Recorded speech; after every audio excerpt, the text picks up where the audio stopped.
আচ্ছা, ক্লাস 8 আজকে তোমাদের শুরু করব আমি স্পর্শ ছাড়া ক্রিয়াশীল বল 1.2 চ্যাপ্টারটা। স্পর্শ ছাড়া ক্রিয়াশীল বল মানে যে বলটাকে আমাদের হাতে ধরে টানতে হচ্ছে না, মানে কোনো স্প্রিংকে হাতে ধরে টানছো এরকম ব্যাপার না, বা কোনো দেয়ালকে ধাক্কা দিচ্ছ সেটা না। যে একটা বল যেটা কিনা আমাদের পৃথিবীর চারিপাশে বা গোটা ব্রহ্মাণ্ডে নিজে থেকেই রয়েছে, যা আমরা কিন্তু চোখে দেখতে পারি না, কিন্তু সেই জিনিসটা আছে। এরকম বল কি বলছে? অভিকর্ষ বল বা মহাকর্ষ বল। এখন অভিকর্ষ বল কি দেখো, তোমাদের বলছে যে ক্লাস 6এই তোমরা পড়ে এসছো যে কোনো জিনিসকে যদি ওপরের দিকে ছুঁড়ে দিই তাহলে সেটা নিচের দিকে চলে আসে। মানে কার জন্য চলে আসে? সেটা ওর নিজের ওজন বলের জন্য, বা পৃথিবী ওকে যে বল দ্বারা আকর্ষণ করে সেটাকে বলা হয় কি? অভিকর্ষ বল। সেই অভিকর্ষ বলের দরুন জিনিসটা নিচে চলে আসে। বৃষ্টি কেন আকাশ থেকে পৃথিবীর দিকে নেমে আসে? কারণ পৃথিবীর যে আকর্ষণ বল সেটাকে বলা হয় অভিকর্ষ বল। সেই অভিকর্ষ বলের প্রভাবে বৃষ্টি আকাশ থেকে নিচে নেমে আসে। গাছের ঝরা পাতা মাটিতেই কেন এসে পড়ে? একই, অভিকর্ষ টান বা অভিকর্ষ বলের দরুন গাছের ঝরা পাতা মাটিতে এসে পড়ে। এবার বলছে পৃথিবী কেন সূর্যের চারিদিকে ঘোরে, তাই না? তাহলে বলছে এটা কিন্তু আবার সূর্যর অভিকর্ষ বল। সূর্য নিজস্ব একটা বলে পৃথিবীকে আকর্ষণ করে রয়েছে, তাই পৃথিবী কিন্তু সূর্যের চারিদিকে ঘুরছে। আর বলছে চাঁদ কেন গাছের পাতার মতো ওপরে এসে পড়ে না? কারণ এটা আমরা আস্তে আস্তে জানবো। এই কোশ্চেনগুলো অ্যান্সার আমি এই বইটা পড়তে পড়তেই জানবো কেন এটা পড়ে না। এই কোশ্চেনটা অ্যান্সার আমি একদম শেষে গিয়ে তোমাদের বলছি। তারপরে কি বলছে? এইসব ঘটনা অভিকর্ষ তথা মহাকর্ষের খেলা। এবার আমি দেখি কি জিনিস অভিকর্ষ আর কি জিনিস মহাকর্ষ। দেখো, এই একটা ছবি দিয়েছে তোমাদের পাশে, একটা বলকে হাত থেকে ছেড়ে দিচ্ছে, অ্যারো চিহ্ন দিয়েছে, নিচের দিকে পড়ছে। কেন পড়ছে? এটা আমরা জানি অভিকর্ষ বলের দরুন। আবার একটা বইকে হাতের চেটোর ওপর রেখেছে বা তালুর ওপর রেখেছে, তাহলে কি দেখাচ্ছে? যে নিচের দিকে অ্যারোটা লোকটার হাতের ওপর একটা ওজন বা একটা চাপ বা বল অনুভব করছে, যেই বলটা আর কিছুই না, অভিকর্ষ বল। বলেছে বইয়ের সংখ্যাও যদি আস্তে আস্তে বাড়াই তাহলে কিন্তু হাতের ওপর বেশি আরও বল অনুভব করব, যেটা এই বইটার ওজন বল বলা হয়, বা এক কথায় পৃথিবীর অভিকর্ষ বল। এবার বলছে অভিকর্ষ বল বা মহাকর্ষ বল কি, তোমাদের আমি এটা বোঝাচ্ছি। দেখো, দুটো ছবি এঁকেছি, একটা এ বস্তু নিয়েছি, একটা বি বস্তু নিয়েছি। সাইজের ওপর কিছু এসে যায় না, একটা ছোট একটা বড় এমনি নিয়েছি। আর এ বস্তুটাকে একবার ওপরে আর বি বস্তুটাকে নিচে দেখিয়েছি। ধরো বিটা আমাদের পৃথিবী, ঠিক আছে? তাহলে দেখাচ্ছে পৃথিবীর ওপর কোনো বস্তুকে পৃথিবীকে নিজের কেন্দ্রের দিকে আকর্ষণ করে। তাহলে আকর্ষণ করা মানে কি? এ বি এর কাছে চলে আসবে বা বিও এর কাছে চলে আসবে।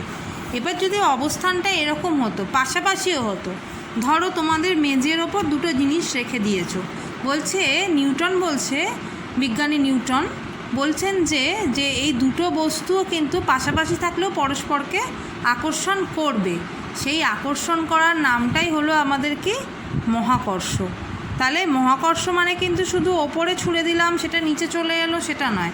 বলছে এই বিশ্ব ব্রহ্মাণ্ডের যে কোনো দুটো বস্তু, যে কোনো, তোমাদের বাড়ির চেয়ার টেবিল পাশাপাশি বা দূরত্বে থাকলে, তা আমাদের দুজন মানুষ সামনাসামনি থাকলে, এই দুটো বস্তুর মধ্যে কি হয়? আকর্ষণ বল কাজ করে। এই আকর্ষণ বল যেটা দুটো বস্তুর মধ্যে সবসময় কাজ করে চলেছে, অথচ সেটা আমরা বুঝতে পারছি না, সেই আকর্ষণ বলের নামই হলো কি? মহাকর্ষ বল। আচ্ছা, এই মহাকর্ষ বলটা মাপার জন্য বিজ্ঞানী নিউটন আমাদের একটা সূত্র দিয়েছিলেন। সেই সূত্রটা আমাদের বইতে লেখা আছে, আমি খাতাতে তোমাদের লিখে দেখাচ্ছি। ধরো এ বস্তুটার ভর দেওয়া আছে m1 আর বি বস্তুটার ভর দেওয়া আছে হলো m2 গ্রাম বা কেজি, যা ইচ্ছা ধরতে পারো। আর ওদের মাঝখানে একটা দূরত্ব নিয়েছি, তোমাদের বইয়ের টার্মটাই ইউজ করলাম। মাঝের দূরত্ব ধরো ডি সেন্টিমিটার বা ডি মিটার। তাহলে বলছে মহাকর্ষ বল ওদের মধ্যে কীভাবে মাপবো? মহাকর্ষ বল এফ দিয়ে ডিনোট করা হয়। ফোর্স মানে তো বল, তাই এফ দিয়ে ডিনোট করা হয়। এফ ইজ ইকুয়াল টু বস্তু দুটোর নিজের নিজের ভরের গুণফল ডিভাইডেড বাই তাদের মাঝে যে দূরত্ব, কত দূরত্ব ধরেছি ডি, তার হলো বর্গ। এই সূত্র দিয়ে ডিনোট করা হয়। কিন্তু শুধু এই সূত্রটা রাখলেও চলবে না, সামনে একটা ধ্রুবক আছে। ধ্রুবক কাকে বলে? যেই জিনিসের মান কখনো চেঞ্জ হয় না সেটাকেই বলা হয় ধ্রুবক।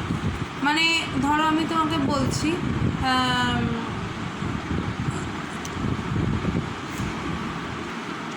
ধরো তুমি একটা 2 কেজি ভরের বলকে নিয়ে ছাদে গেলে, আবার সেটা নিয়ে মাঝের ঘরে এলে, তারপর গিয়ে আবার সেটাকে নিয়ে নিচে গেলে, তাহলে 2 কেজি ভরটা কি বল থেকে ভেঙে ভেঙে জায়গা বিশেষে পাল্টে যাবে?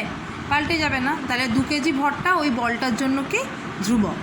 তেমনি জিটা হলো গোটা বিশ্বব্রহ্মাণ্ডের জন্য একটা ধ্রুবক পদ।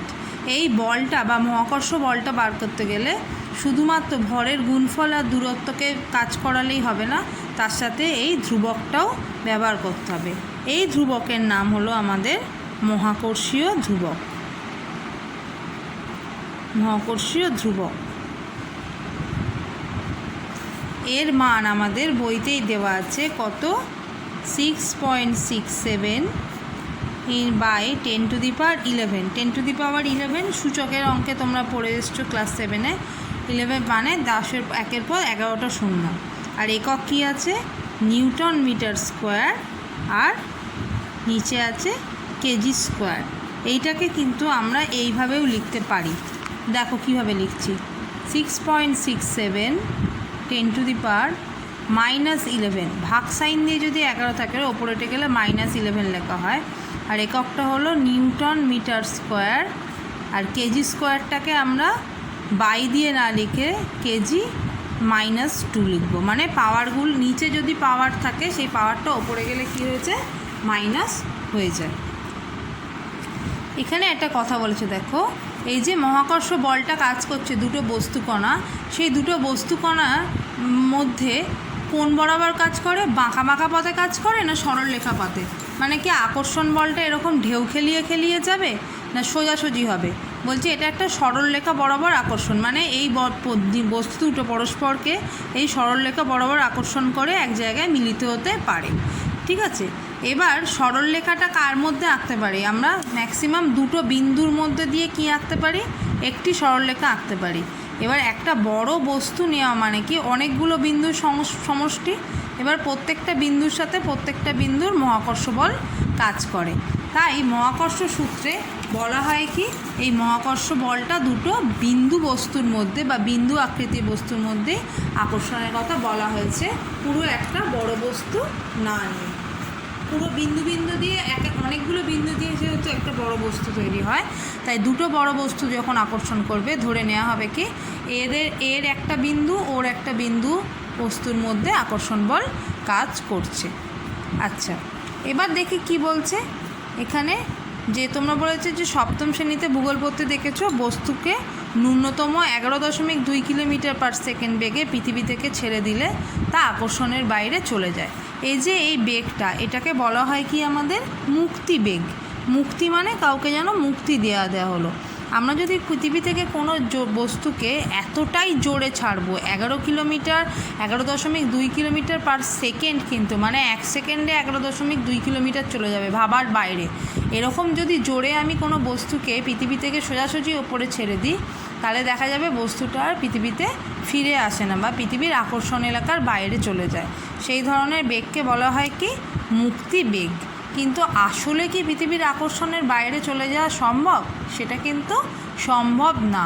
দূর দূরান্তের মধ্যেও মহাকর্ষ বল কাজ করে, কিন্তু আকর্ষণের বাইরে চলে যাওয়ার কথার অর্থ যে এই আকর্ষণ বলটা যত পৃথিবী থেকে দূরে যায় এতটাই ক্ষীণ হয়ে যায় সে পৃথিবীতে ফিরে আসতে পারে না। আবার সূত্রটা লিখেছে দেখো, ধরা যাক m1 m2 দুটো ভরের বস্তুকণার দূরত্ব d, আর পরস্পরকে f মহাকর্ষ বলে যদি আকর্ষণ করে তাহলে f = g m1 m2/d²। বলছে কোনো বস্তুর ভর, মানে আমরা জানি, তোমাকে এইমাত্র বললাম একটা বলকে ছাদে নিয়ে গেলে, বাড়িতে নিয়ে এলে, আবার মেঝেতে ফেলে দিলে তার তো ভর পাল্টায় না।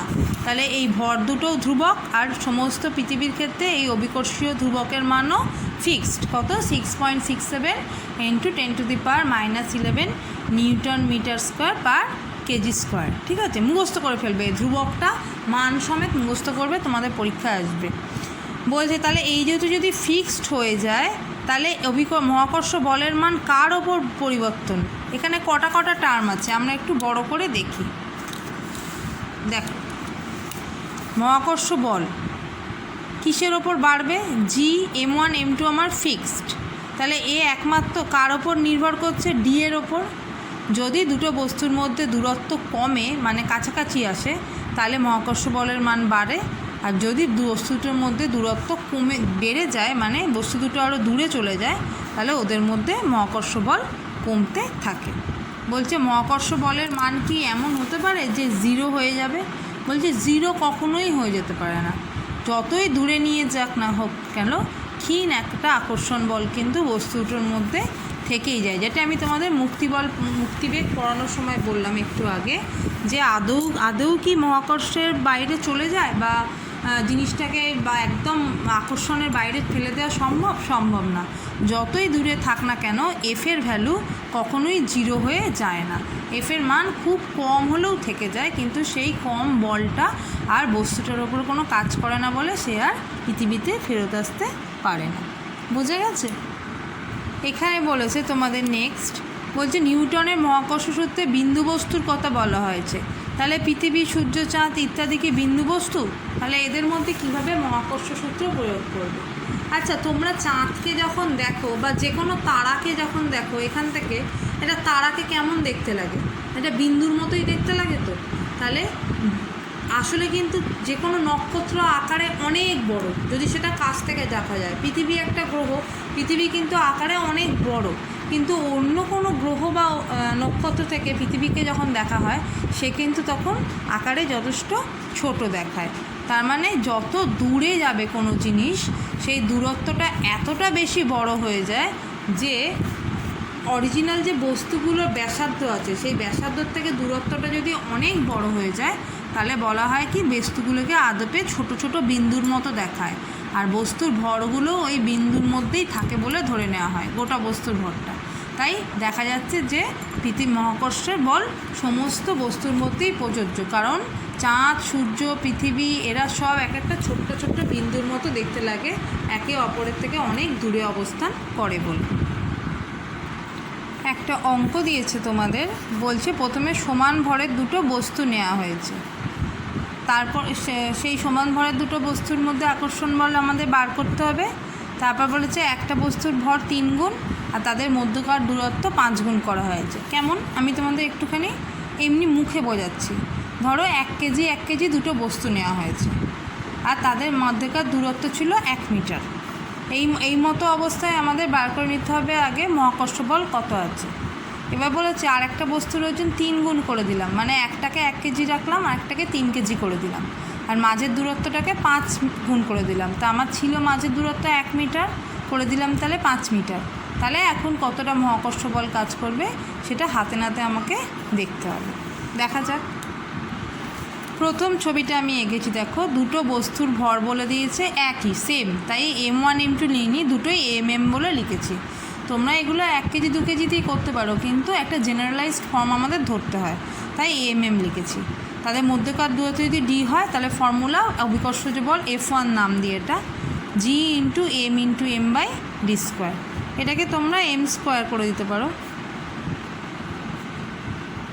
তাহলে এটা হলো আমার ফার্স্ট। এবার নেক্সট ছবিটা বলেছে একটা বস্তুর ওজন আমার এমই রইল, আর একটা বস্তুর ওজন করে দেওয়া হলো কি 3m, মানে 3 গুণ। আজ মাঝের দূরত্ব ছিল D, সেটাকে 5 গুণ করে দেওয়া মানে হয়ে গেল মাঝের দূরত্ব 5d। দাগটা আমি ওই 5 গুণ করে আঁকতে পারলাম না বড় করে, ধরে নেবে এটা 5 গুণই আছে। তাহলে এখন নতুন ফোর্স বা মহাকর্ষ বল কত? m গুণ দ্বিতীয় বস্তুর ভর 3m ডিভাইডেড বাই কী আছে তাদের মধ্যকার দূরত্বের বর্গ, মানে 5d তার হোল স্কোয়ার। আর সামনে g কিন্তু পাল্টাবে না, দুজনের জন্য g সেম। তাহলে g 3m²/25d²। এবার দেখো তো এই যে g × m² / d² কী আছে, এটাকে আলাদা করে নিই। g × m square by d square into 3/25। এই g into m square by d square মানে কি 1 নম্বর সমীকরণ থেকে F1, তাহলে কি লেখা যায় F2 is equal two F1 into 3/25, মানে F2 এর ভ্যালু F1 এর ভ্যালুর কত গুণ 3-এর 25 গুণ। এখন লব ছোট আর হর বড় আছে, মানে বোঝা যাচ্ছে যে F2টা F1 এর থেকে ছোট, মানে কি দাঁড়ালো F2 মানে পরে যেটা হয়েছিল সেটা F1 এর থেকে ছোট হলো। তোমরা একটা জিনিস ভাবতে পারো, যদি এটা 3 গুণ না করা হতো তাহলে এটা জাস্ট কি দাঁড়াতো m square by 25 d square. তার মানে বোঝা যাচ্ছে দূরত্ব যত বেশি বাড়ছে, দূরত্ব বাড়লে নিচে হরের টার্মটা বড় হচ্ছে, আর হরের টার্ম বড় হওয়া মানে গোটা ফ্র্যাকশানটা কি আমাদের, মানে গোটা উত্তরটা আলটিমেট কী হয়ে যাবে আমার ছোট হয়ে যাবে। তাহলে দুটো বস্তুর মধ্যে যত বেশি দূরত্ব বাড়বে তাদের মধ্যেকার আকর্ষণ বলও তত কমতে থাকবে। নেক্সট আছে দেখো, এটা পৃথিবী এঁকেছে, বলছে পৃথিবীর মধ্যে থাকা দুটো বস্তু পরস্পরের দিকে ছুটে যায় না কেন, অথচ পৃথিবী থেকে একটু হাইটে কোনো জিনিস ফেললে সেটা পৃথিবীর ওপর এসে পড়ে। যদি মহাকর্ষই ব্যাপার হয়, মহাকর্ষ বলের ব্যাপার হলে তো পৃথিবীর যে কোনো দুটো বস্তু, মানে ভূপৃষ্ঠ থাকা দুটো বস্তু, দুটো বলকে যদি আমি মেঝেতে রেখে দিই একে অপরের দিকে গড়িয়ে যাওয়ার কথা, কিন্তু হয় না কেন, অথচ একটা বলকে ওপর থেকে ছুঁড়ে দিলে পৃথিবীর দিকে ধেয়ে যায়। এরকম ঘটনাটা কেন ঘটছে? বলছে তোমাদের এখানে এটা অঙ্কের মাধ্যমে বুঝিয়ে দেওয়া আছে, তোমরা অঙ্কের মাধ্যমে একদমই বোঝাতে যাবে না, বেশ বড়, শুধু এখানে একটু লক্ষ্য করো। এই F1টা দিয়েছে 1 কেজি দুটো ভর যখন পৃথিবীর ওপরে রাখা হয়েছে, এই যে এ আর বি, তাদের মধ্যেকার আকর্ষণ বল কত হচ্ছে 0.000, অনেক জিরো, তার মানে এটা খুবই ছোট টার্ম। আবার বলছে ওই 1 কেজি ভরের বস্তুকেই যখন পৃথিবী আকর্ষণ করছে, কিভাবে বার করেছে, পৃথিবীর ব্যাসার্ধটা এখানে ডি ধরেছে, আর পৃথিবীর ভর বলে দিয়েছে দেখবে 5.96 × 10⁻24 কেজি। এই ক্যালকুলেশন করে যাই হোক দেখা গেছে যে পৃথিবী কোনো বস্তুকে যে বলে টানছে তার মান হলো 9.697 নিউটন, আর পাশাপাশি দুটো বস্তুর মধ্যে আকর্ষণ বল হলো এইটা। তাহলে এইটা এই 9.697-এর থেকে অনেক অনেক ছোট, তাই তোরা পরস্পরের দিকে এগিয়ে যেতে পারে না, কিন্তু 9.797 কিন্তু অনেকটা বেশি হয়। কোনো বস্তুকে ওপরের দিকে ছুড়ে দিলে তা পৃথিবীর দিকেই ছুটে আসে। এবার দেখো, নিউটনের মহাকর্ষ সূত্র থেকে আমরা অভিকর্ষ ত্বরণের মান নির্ণয় করব। এটা তোমরা একটু প্র্যাকটিস করে রেখো। আচ্ছা, কি দিয়েছি, এটা আমি একটা পৃথিবী এঁকেছি এম ভরের, পৃথিবীর ভরটা বড় এম দিয়ে ডিনোট করেছি, আর ভূপৃষ্ঠে বস্তুটা রয়েছে। এই ভূপৃষ্ঠ বস্তুটা অভিকর্ষজ ত্বরণ কতটা কাজ করছে সেটাই আমাদের নির্ণয় করতে হবে। ভূপৃষ্ঠে যখন কোনো বস্তু থাকে তখন পৃথিবীর কেন্দ্র থেকে তার দূরত্বটা ধরা হয়, কেন্দ্র থেকে দূরত্বটাই হলো কি তাদের মধ্যে আকর্ষণ বা মহাকর্ষ বলের যে দূরত্ব সেটা। এবার কেন্দ্র থেকে ভূপৃষ্ঠের দূরত্ব একটা গোলাকার গোলকের, সেটা কি অ্যাকচুয়ালি তার ব্যাসার্ধ। আমি লিখেছি দেখো, আর হলো পৃথিবীর কেন্দ্র থেকে ভূপৃষ্ঠের দূরত্ব অর্থাৎ ব্যাসার্ধ, ছোট এমটা বস্তুর ভর আর বড় এমটা পৃথিবীর ভর। এমতো অবস্থায় মহাকর্ষ বল F = কী হবে, ক্যাপিটাল জি পৃথিবীর ভর ইন্টু বস্তুর ভর ডিভাইডেড বাই ডি স্কোয়ার, লিখবো না, ডি এর জায়গায় কী দূরত্ব, এটা ওর ব্যাসার্ধ মানে r²। ঠিক আছে, এটা হলো কি মহাকর্ষ বল, মহাকর্ষ বল। এইবার আমরা কি জানি যে পৃথিবীর ওজন বলটাই হলো কি অভিকর্ষ বল, মানে বস্তুকে পৃথিবী যে বল দ্বারা নিজের কেন্দ্রের দিকে টানে সেটাই তার অভিকর্ষজ বল, তাহলে ওটাই আমরা লিখে ফেলি। আচ্ছা, লিখেছি দেখো, পৃথিবী যে বল দ্বারা বস্তুটিকে নিজের দিকে টানছে সেটাই তার অভিকর্ষ বল বা ওজন বল। এখন বস্তুর ওজন ভর বলে দিয়েছি এম, তাহলে বস্তুর ওজন বল কত হবে, W = m × g। জিটা কি আমরা জানি অভিকর্ষজ ত্বরণ।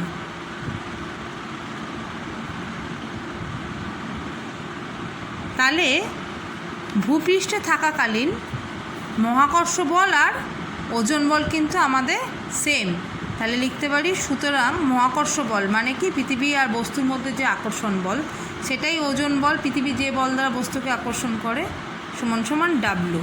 তাহলে এখান থেকে আমরা লিখতে পারি কি, আচ্ছা উল্টো লিখলাম, W is equal two F.